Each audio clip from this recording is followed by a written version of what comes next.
The Zika epidemic seems to have come from nowhere.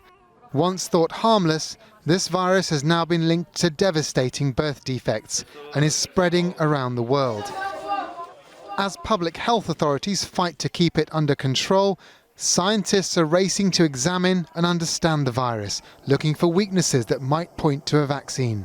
And so what kinds of things do we have in these books? In one of the places leading that scientific race, the University of Glasgow, the growing news coverage prompted a search for the papers of an old member of their research staff. They started talking about Alexander Haddow having been one of the pioneers of Zika research.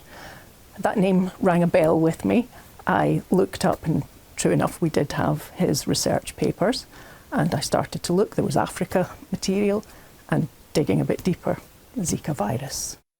They were hidden in the papers of Professor Alexander Haddow, a Glasgow scientist who began studying diseases in Uganda more than 70 years ago.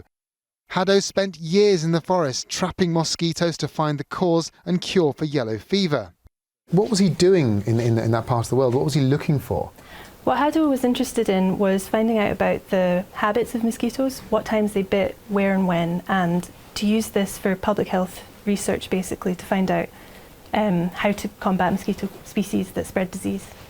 Zika was just one of a dozen other viruses Haddow's team discovered. His rediscovered logbooks show him to be a meticulous record keeper. In the margin, handwritten in red pen, the first record of the Zika virus, isolated in the wild from a mosquito. It seems so inconspicuous, doesn't it? Just this sort of little tiny scrawly handwriting, and he probably moved on to do something else. Yeah, I would have thought so, yeah. It took quite a bit of hunting to even find this. Today, Haddow's intellectual heirs take the virus very seriously.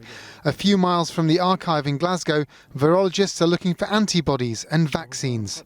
We also have a pretty big effort going on sequencing Zika virus. I think we of course hope that this will translate into results that can be of use to physicians, that can be of use to public health.